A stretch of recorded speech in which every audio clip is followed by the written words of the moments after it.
I've run into a sales team that really doesn't want marketing to do that.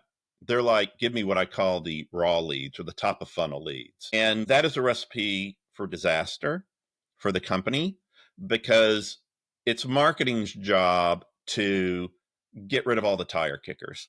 And, usually the sales guys and gals tend to be so aggressive and they're like, I don't want these marketing guys to qualify anything for me. That is always a challenge within a company. And you've got to hope that your CEO understands that and respects that because a lot of them don't. Hello, and welcome to the Misadventures in Marketing podcast, presented by the American Marketing Association, San Francisco chapter. I'm Steve Haney, a fractional CMO in Silicon Valley. And I'm Peter Farago, a high-tech marketing executive in the Bay Area.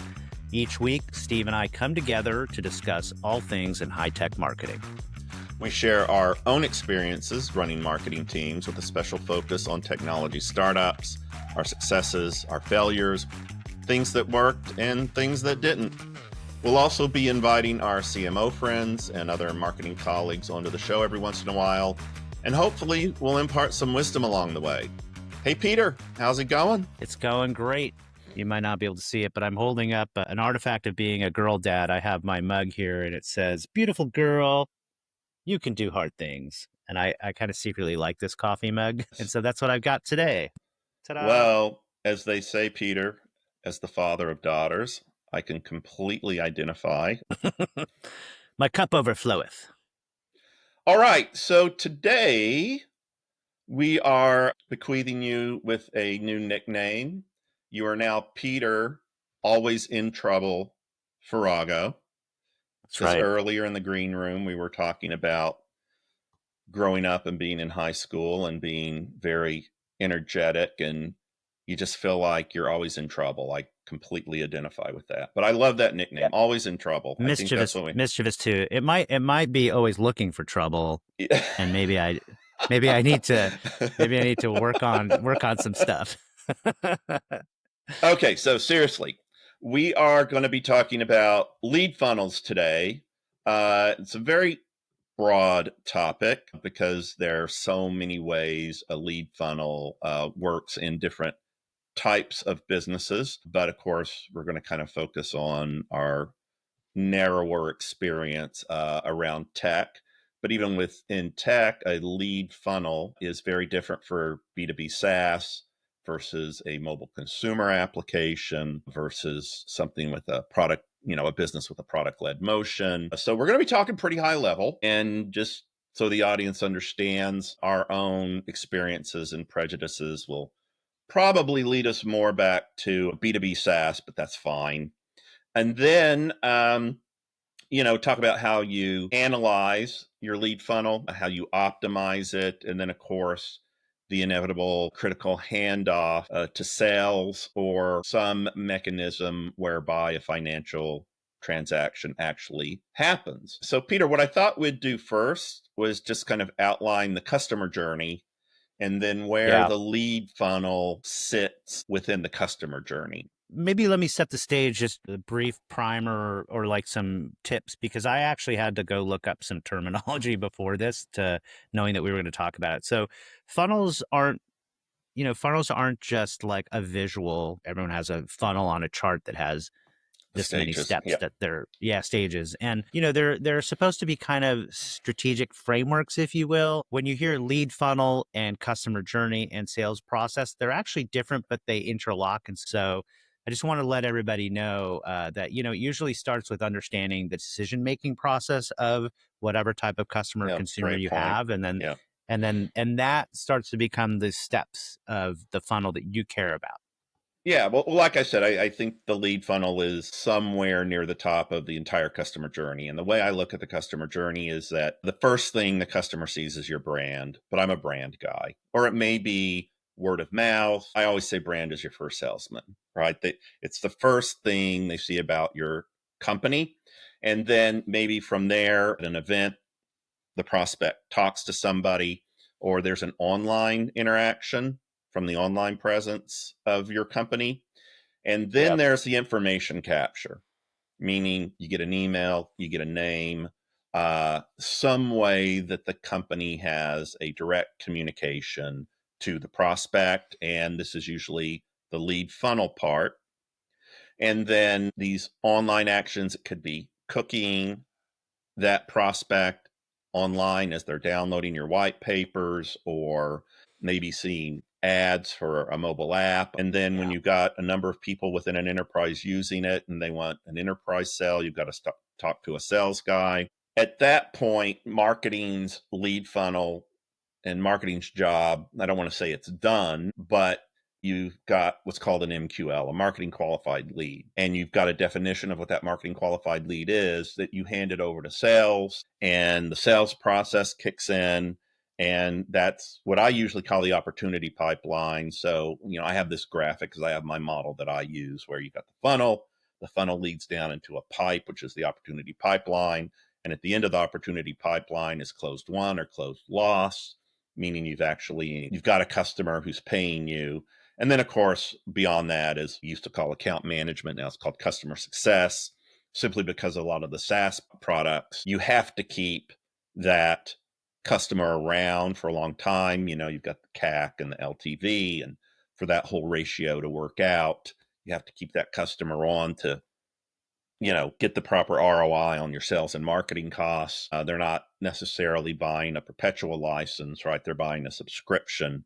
So it may take you 3 months, 6 months, a year to get back that investment. That is what I call the lead funnel, and that's what marketing is responsible for. But like I was saying, I'm looking at customer journey very broadly, from awareness/interest to engagement, probably online, to a more involved process, to the financial transaction. Yeah, there's kind of consumer and then business to business stuff that's usually a bit different. The way I've thought about it, the way you're taught in school, and the way I think most people will grok this is I usually think about the classic, psychology stages of decision model that you're taught, which is AIDA: awareness, interest, desire, action. That's the classic funnel where you were mentioning brand and whatnot as maybe a touch point. There are stages of, say, a decision or commitment process, and then there are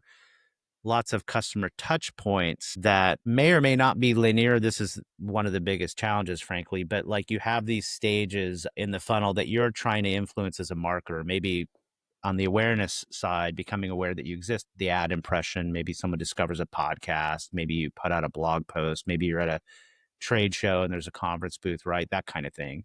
And then when the person knows about you, wants to evaluate you, whether it's a consumer or a business, then you're kind of in that, sometimes people call it middle of the funnel. But so I think about AIDA as like the main one.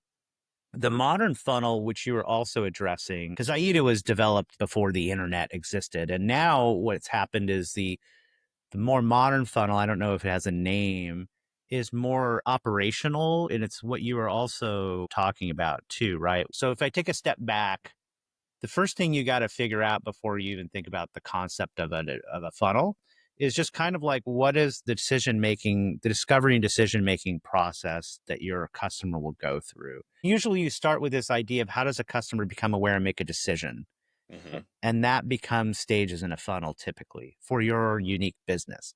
And it could be more of a classic business, it could be more of an online digital business, it could be a mobile app. The other concept that I like to think about, that I also remember from my undergrad days, is the idea of, you know, how involved the purchase decision is. So there's low to high involvement purchase decisions. And if it's an easy one, like the classic pack of gum at the cash register cash register sounds so antiquated now because we use our phones to pay for stuff. You see all these little impulse items like a pack of gum. That's a low involvement purchase decision. Oftentimes you and I work on things that people need to be involved with the decision and the approval. There's big money involved with the purchase. There's legal compliance. There's security compliance. So Mm-hmm. it's a much higher involvement purchase decision. And that requires a lot more being ready, preparation, handling different decisions and customer interaction points along the way. And No, I think it makes perfect sense. Is like, how do you define your using the AIDA model? How do you define the stages of your funnel? I realize it's a generally applied strategy of like defining a funnel. And what makes it hard to talk about is that everybody's situation could be slightly different. That's all. Yeah. This episode of Misadventures in Marketing is brought to you by the American Marketing Association, San Francisco. AMASF is a member-run organization that has been serving the Bay Area marketing community for over 80 years. Through programs, events, workshops, and discussions that introduce the latest trends and developments in the industry, to networking events that bring together the best marketing minds in the region, AMASF diligently works to foster professional learning and career advancement opportunities for all of its members. Joining is easy. To become a member of AMASF, go to amasf.org. That's amasf.org and click on Get Involved on the top menu, then become a member. For just $199 a year, you'll get access to events, resources, credentialed learning opportunities, and a community of fellow marketers who will help you expand your network and advance your career. The AMASF membership, the investment you make for the career you love. Well, and you know, we probably should just focus on B2B SaaS because that's where we've got a lot of experience. Although I think both you and I do have a good deal of experience in mobile apps as well, and you know, driving end users to, again, that financial transaction at the end of the process. But you know, in terms of B2B, I was just thinking about this the other day in terms of Canva, and you know, Yep. it's a very broad market. They are definitely up there with, you know, Google and iCloud, and signing up for these free accounts where you get a bunch of stuff. And everybody, it's just viral. Everybody uses it for design and graphics and everything. I recently signed up a nonprofit that I'm doing some work with, not professionally, in my personal life. You get the pro version of Canva and you just put in your nonprofit 501c3 number. And, you know, it occurred to me how when you've got that kind of model where you've just got a bunch of people using it, and then, because I've been through this with developer tools, right? Go in, it's a PLG motion, it's a freemium offering. You get a whole bunch of people or an organization to sign up. But then, to your point about moving along the funnel, your product also has to meet certain specifications in terms of security and compliance. If that organization then comes in and says, okay, we've got one department on this, signed up for freemium, then there was a departmental credit card swipe that got about 10 people on. And so that product will do one thing, but then when you go up to enterprise, the product has to meet a whole bunch of other levels of compliance in terms of security, safety, et cetera, et cetera, et cetera. And so, you know, those organizations need to be able to make sure that along that funnel, they can scale the product as well as the customer grows in terms of their buying. Then you get to the point where you have to do some funnel analysis. It can be well defined. You know, let's say you do have all the stages identified, but inevitably, you know, these different stages, things can get stuck where you have a whole bunch of leads getting caught up in one stage of the funnel, and you're trying to figure out why. What at that stage is causing a whole bunch of folks to not move further down for you to be able to take them and qualify them and move them on to sales. That process you described, we tried to manufacture that go to market at a company called Acompli, which made email for professionals on your mobile phone. It's now Microsoft Outlook mobile. got bought. So I think we made the right feature set. We were riding a couple trends, I guess. And one of them is sort of back then we called it BYOD, bring your own device. People were using their mobile phones at work a lot. Now, enterprise organizations know how to set that up and be able to like separate the data you can access from your personal phone between personal and enterprise. So if you leave, they can protect their data. But we were kind of riding that wave. And then there was also at the same time kind of this thing called the consumerization of IT. And that really just meant that products we use at work should be as well designed as consumer type products, because typically a consumer product is built to be a lot easier to understand and use. And so one early company that did a lot of that consumerization of IT thing was called Box. Box does file management and storage and stuff for companies. And so their stuff is really easy to use and drag and drop and so on. And then the other concept I'd say, which is a little risky, which we were doing, was what you might call shadow IT. And shadow IT just means like something so popular that workers start using it at work. And so our email, it was really quite a good product and ahead of its time. So we wanted people to think it was so good that they wanted to use that for their email client for work. They wanted to use that as their main email on mobile. And so all of those things basically would trigger, like your business would sort of trigger us eventually having enough people in some organization using our product on their phones that we'd have to have a conversation with the IT department, or the IT department would shut it down and then we would reach out, right? So one way or the other, what we would do is signal to some company that, hey, we have a really popular product that your employees want to use and we should have a conversation. And that's kind of a bottoms up adoption strategy. I kind of like it, or sometimes it's called a pull strategy. On the other hand, you're also doing like the arguments to the enterprise about how this could, improve productivity. And what I'll say with respect to funnels is we kind of had to figure it out, right? We had these hypotheses around BYOD and shadow IT and consumerization of IT trends. And then we're like, okay, let's build this product that people just have to use for work because it's just really tuned for that. And it's so much better than anything else. But that's a good example of like a funnel type. How do you think of that funnel, right? And how do you think about like the triggers that get you to the next stage of a conversation?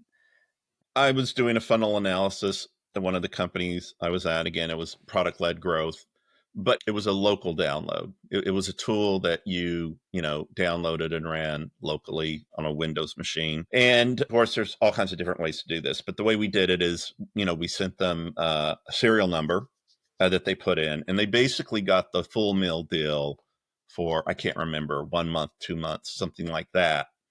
And then they would be let out. And we found that the reason they weren't moving down is because people just get busy, right? They're going to download a new piece of software. They're going to try it out. In our case, it was this tool. And we just found out that so many people, literally, they turn around, 2 months have gone by, their free trial had expired, and it was just keeping a lot of people from moving to the next level. So one of the things I discovered this, I went back to the team and I said, why are we making it like 2 months from the point they put in to their serial number or whatever method we use to activate the software? Why don't we just leave it there and start it from like first interaction, or look at, because we instrumented everything. I mean, we knew every keystroke they were taking within the app. And let's look for a certain level of activity and then start some kind of clock if we're concerned that we're giving away too much. And so that's what we did. And there were still a lot of folks that just stayed, but we had like a huge uptick. I think it may be 25 to 30% of the folks who before would just completely fall off. If we gave them a few months to actually engage with the software and not just stop the free trial, then we were able to push them down the funnel, and we had a prospect that we wouldn't have had before. That was just one example in my own experience of why is this part of the funnel very full?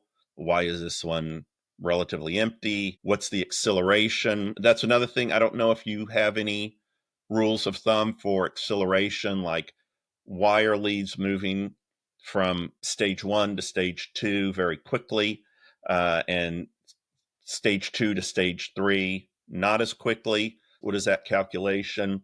And then how do you increase acceleration so that leads are moving as quickly as possible? You may find that your LDRs aren't doing certain things they should be doing, or there are certain things they should be doing that you don't understand or didn't know. Like at this stage, they need to be sending out more information, or maybe our email nurture isn't saying the right things to get them to try XYZ to move them along.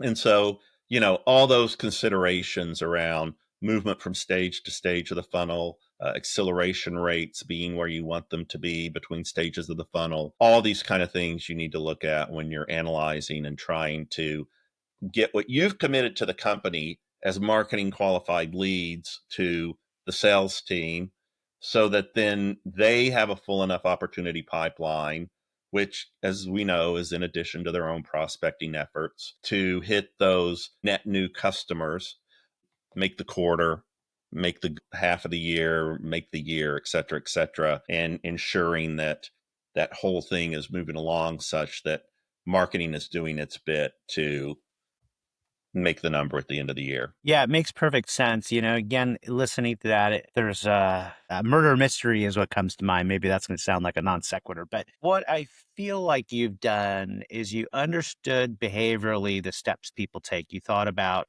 some trial that people were experiencing by downloading software. You called it locally, but that just means to your computer or device Yeah. versus going to a web browser and doing what's called software as a service or SaaS. But Yeah. basically, they were downloading it, and you guys had a way of knowing how much they interacted.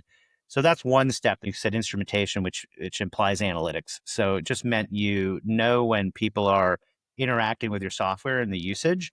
And so you're able to, from that, like put together a sense of like how people interact and how long it takes. So then you get a funnel, and it takes some measurement and analytics or whatever. And that might be the boring part for people. But the murder mystery part that I like, which is what you did, and I thought is super interesting and creative, is like you basically said, can we do it a different way? And we're able to like track it and see if there's a difference. And then what you did is, here's how it's working. Here's sort of a baseline, and here's how I can improve it. And that was the murder mystery. It's like, well, what if I tried to have them experience the product this other way, or had them take these other steps or whatever? And then will that make a difference in how many people end up using it over time, or how fast they might like go through different steps to use it? And that's the part that I think is super fun. It's like you set up the funnel, you see the stages, like a decision-making process or an amount of usage or whatever. And then you start to figure out, how do I improve it? And then you come up with different ideas and try that. I think I mentioned this before. I have this love-hate relationship. Like, I love the data. I want the data. But I really, what I want to see is what's happening and Right. figure out how to change it. That's really what I want. I could Right. care less actually about setting it up, but it is important to do it well. Yeah. And this stuff is hard. I mean, it's really difficult to find out those dynamics within the funnel to understand. I'm sure there's all kinds of things like in specific verticals, like your colleagues, the heads of marketing at competitors or similar enterprise software companies, what are their acceleration rates between the stages, right? How have they defined theirs? All this best practices stuff. But this happened to me the other day. I wanted to check out Clay, which is one of these, data enrichment platforms for, lead databases, certainly in the context of marketing, but, CRM databases, and, going back and repopulating and optimizing the data. Clay does that really well, and you can re-import your data back into HubSpot after it's done its magic, finding names for you. They use AI on the back end to fill in all the data on your lead database and enrich it such that you can take better actions going forward. And the trial was like 2 weeks or something, I believe. I'm not sure. But, life got in the way. All right. Now, I'm sure if I reach out to Clay, they would reactivate it for me. But I signed up. I got the nurture emails, hey, have you tried this? Hey, have you played with that? Hey, have you looked into this? And I could do that. And I'm sure they would say, hey, Steve, we know you got busy, and here we'll reactivate your 2 week. I don't know why they just don't leave it open if I'm not using it. And again, wait until I've reached a certain level of activity and then say, okay, we're going to stop you now, or something like that, saying, we appreciate you using the platform and engaging. Sally from our sales team is going to be giving you a call in another day or so and emailing you, and let's talk about it. And I can say, well, I was just playing with it. Thanks very much.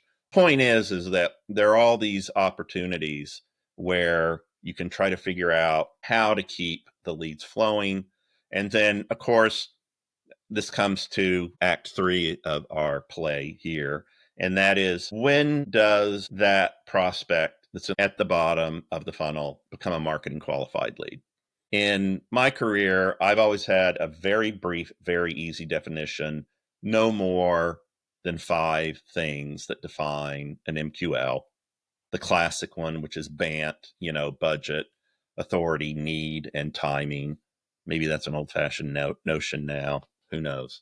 But basically, that's another high level concept, and it works very differently for each business. But once you know that that person's ready to buy, they control the purse strings, right? And they've got the money available to them. Then you hand it over to sales, and it's in this limbo where either sales is going to take it, they're going to reach out to the prospect and turn it into a sales qualified lead, or they're going to bin it. Or there may be other stages down there, like not a sales qualified lead yet, but maybe somewhere in the middle where we're going to reach out to them in 6 months, et cetera. And just like you, Peter, we are MarTech stack veterans. More than once we've had to build out all these systems between HubSpot and Salesforce, and even going all the way back to Eloqua, and all these various marketing automation systems and customer relationship management systems, and tie all these things together in a way that this process works very easily. This episode of Misadventures in Marketing is brought to you by Peakbound Studio, the Bay Area video production house for high-impact marketing videos.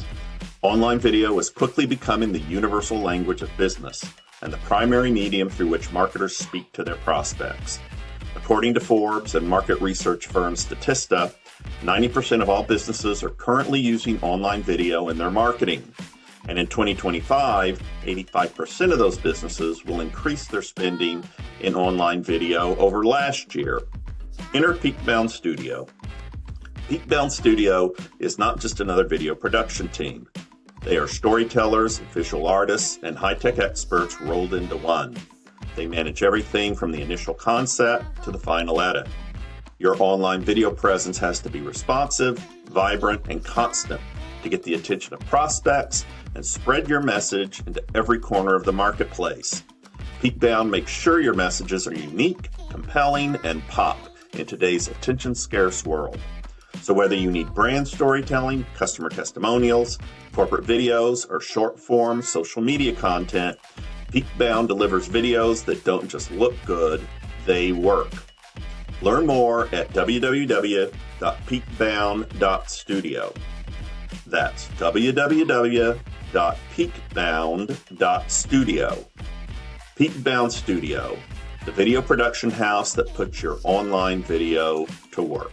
So I was just wondering, what are your thoughts around what a marketing qualified lead is, when you like to hand things over to sales? How do you think about that problem? Yeah, I mean, it's similar to the overall concept we're talking about, which is trying to abstract a decision-making process or a discovery, trial, evaluation, commitment process. Your business has an offering. People are going through different stages of figuring out whether they have this problem to solve and you're the right thing to help them solve it and so forth.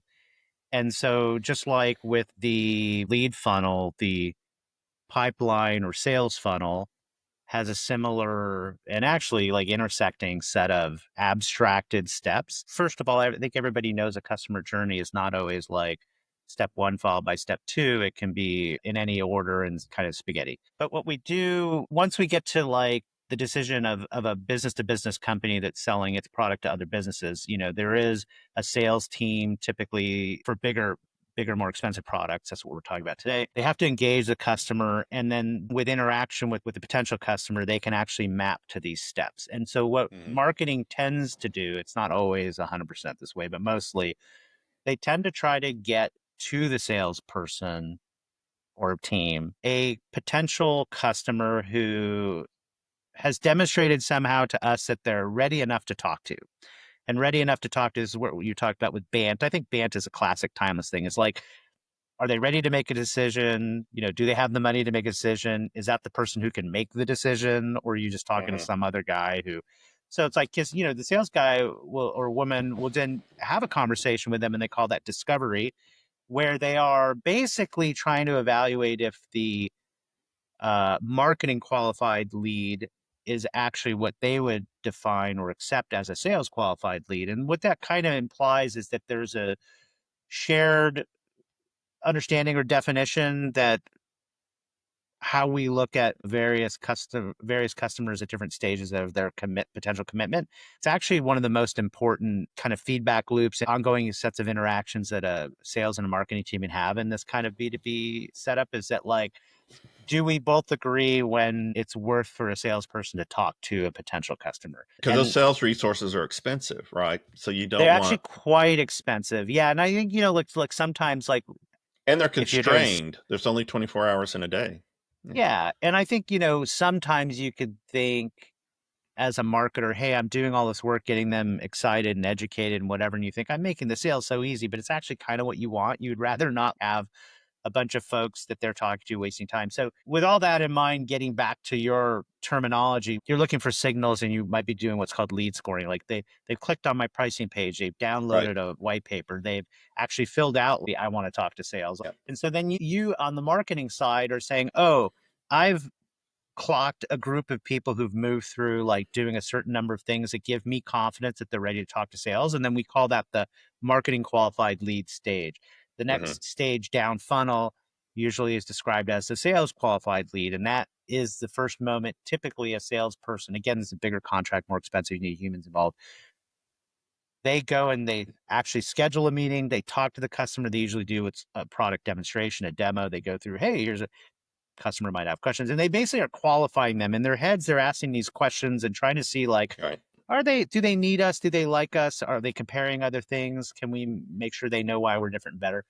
And then at the end of that, the salesperson may decide, okay, they are actually now going to go from what we all call a lead to an opportunity. An opportunity is more valuable than a lead, Yeah. right? So now you go from MQL to SQL to then SQO or SQOs. The cool kids call them SQOs. So that's a Okay. sales qualified opportunity. Right. And that means the salesperson then has them in their funnel, and they define them, and they try to keep them to as few as possible, because you're trying to abstract a set of kind of decision making or commitment gates that someone's going through. And in Right. our world, they need to play around with the product a little bit to see how it works in their setup. Sure. So like in my world, you have to touch our product for a while to figure out if it's going to work for you. So we put them in what's called a proof of concept phase, where the offering is a little bit tailored for them and they can play around with it. Yeah. We keep in Cool. touch. Yeah. Anyway, so you're moving down a funnel, right? Because there's more MQLs than there are SQLs. And then at the end, the only two options usually they measure is the person bought from us or the person did not buy from us. And that's what we call sales closed, like the end of Hmm. the interaction is closed, and it resulted in one of two outcomes typically, which is won or lost. And so you'll hear people say closed won, closed lost, and that's what they mean. It means they got all the way down to the final, like, to the final decision of yes or no, I'm going to buy your thing, and they've told you yes or no. And the funny thing about sales closed lost is you don't know, because nobody tells you they're not buying you, right? So then you have to like follow up or let a certain amount of time go by, and nobody wants to tell somebody bad stuff, so they just don't call they just start replying to your emails and stuff, and you have to be like, I think we lost that. You try to get them to tell you, then you go into your database and check it as lost. Right. So if you don't know if half of those have a probability of being won or Right. lost, then you can't do pipeline, you can't do any revenue forecasting. And constantly your CEO or anybody else is like, hey, dude, where are we with revenue? And so you have to go back to these funnels. So the funnels aren't just like this geeky things that we do just because, it's how we keep track of the progress of our business and how we start understanding like how far along various potential customers we're talking to could turn into real customers who are giving us real money and generating real revenue. And so it is actually important to do it well. And if you go into a company as a marketer and you're in a real B2B setup, you're going to get pulled into it immediately, because that's all people talk about. I call that, my job is to separate the wheat from the chaff. There you go. However, more than once, I've run into a sales team that really doesn't want marketing to do that. They're like, give me what I call the raw leads or the top of funnel leads. And that is a recipe for disaster for the company, because it's marketing's job to get rid of all the tire kickers and Yeah. get them out of the way. And, usually the sales guys and gals tend to be so aggressive, and they're like, I don't want these marketing guys to qualify anything for me. I want them out of the way. That is always a challenge within a company. And you've got to hope that your CEO understands that and respects that, because a lot of them don't. They just don't get it. They're like, no, I don't want marketing protecting, again, the most precious resource in the company, which is the time and attention of the direct sales team. I don't know if you've ever run into that conundrum, but it's happened to me pretty much Yeah. every time. Yeah. How do you handle that? Because it's inevitable. It's a healthy tension, but it can be uncomfortable. So how do you try to like manage that? Well, part of it is, why don't these guys feel they're getting enough leads? I can talk about many incidents where I, as a head of marketing, have really screwed up not getting them the leads they We've all need screwed in the up, way man. they need them. Yeah. There was one that was just, I don't know how I missed it, but our team on the West Coast was getting nothing. And Hmm. everybody in the Midwest was doing okay. And everybody on the East Coast was drinking from a fire hose. Just in terms of the leads we were generating for them. Again, they had their whole other part of the business with renewals and, their own prospecting and reaching out. The West Coast sales guys were just really pissed and like, are we the like bastard child here? Why aren't we getting the leads that everybody Right. else is? And like, I remember we were at a trade show once with one company. We had all these leads coming in. It was a pile on, and the CEO was there. And, he basically said, look, just Steve, just don't qualify the leads, just give them all the leads. It That's was right. not a good way to do things. But every lead we got from that show, instantly within Salesforce, we made a marketing qualified lead, and we let the sales guys go do their thing. In the early days, the very early days of a go-to-market sort of setup, fancy way of just saying like you got your first couple salespeople ever in a company, and you got, in my case, I'm the first marketer ever in the company, and well, there's no playbooks. There's, you know what I mean? It's just like it's a lot of newness, but it's growing pains. And what I find is the bar for what's quote unquote qualified is much lower, because you are kind of trying to have every conversation you can and learn from it. And also, I find that the salespeople tend to have both what are called hunting and farming skills, Mm-hmm. meaning they can self prospect, they can reach out. So if they're not getting leads from marketing, they're just, going down lists of folks who are reaching out to the top 100, whatever in this industry that might want your product. And so everybody's just trying to spark conversations with different companies who might be able to need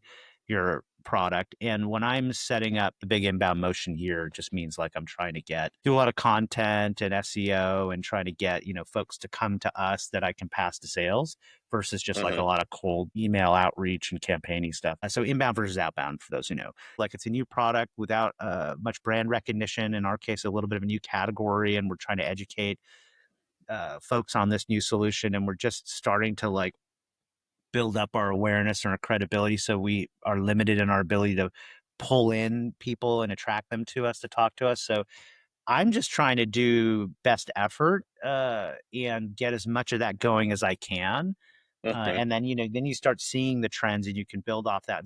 And then you start to get these numbers you can rely on a little bit. One of the harder parts I find is maybe early on, or if you're trying to, well, get measurement in place Mm-hmm. and try to have the murder mystery type attitude. I think that's the creativity in marketing and demand generation, understanding behavior and understanding how the people adopt or think about or discover the product. Those are the parts where you can add so much value, and try to be a good partner if you're in a B2B situation with your sales team and learn from them. Go on calls, listen to sales calls. So look for those things and just get into the problem solving of it. And yes, we have stages of the funnel we use to track that. But that's the underlying like process, I think, and approach. Yeah. Well, some of the stuff you mentioned that I really love was the murder mystery aspect, right? Investigating why the funnel is or isn't behaving like it is.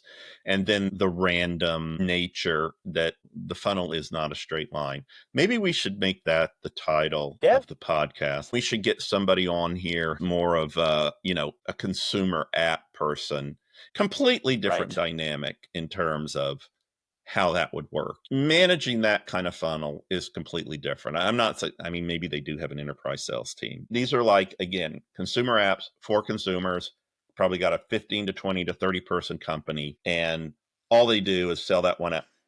How do you, maybe you do some advertising on the apps. It's a completely different dynamic. And those are big, tens of millions to hundreds of millions of dollars businesses. So it would be interesting to talk to somebody about what a sales funnel or a marketing funnel or lead funnel rather looks like to them versus this more B2B scenario. It's different for every business, and that's the big takeaway. You got to understand that journey for that customer in your business, and then that becomes stages of the funnel and how you approach it. And so I also would love to talk to someone who's much more hardcore B2B funnel, because that actually gets very measured and scientific and process oriented. And people who really do that deeply go much deeper and frankly more scientifically than you and I covered just now. Yeah. Yeah, we could do a deep dive on that. Well, All right. Peter, do you want to read us out? I can certainly do that. Well, first of all, thank you, Steve, for being a great co-host as always. Thank you to our audience for listening. Thanks always to Lorenzo Fernandez Kopek at Peakbound Studios, who does all the post-production editing to make us sound and look great. To our marketing manager, Ian Robinson Lambert, for helping get the word out and getting people to know about us. Ariana Azevedo for all the brand and graphics work she's done. And as always, to Eric Widener, the president of the AMA San Francisco chapter, for presenting this podcast. And Julianne Bornalis. Yes. For producing this podcast and making sure that everything comes out great in the end. Yeah, Julianne is kind of like our executive producer now, and she does a lot of the story shaping and deciding what stays in and goes out from a narrative standpoint, because you and I can go on these long sessions and go in different directions, and she says, nope, clip, clip, clip, clip, clip, and she gets in there with a strong and good opinion about what should survive the edit, and I like that.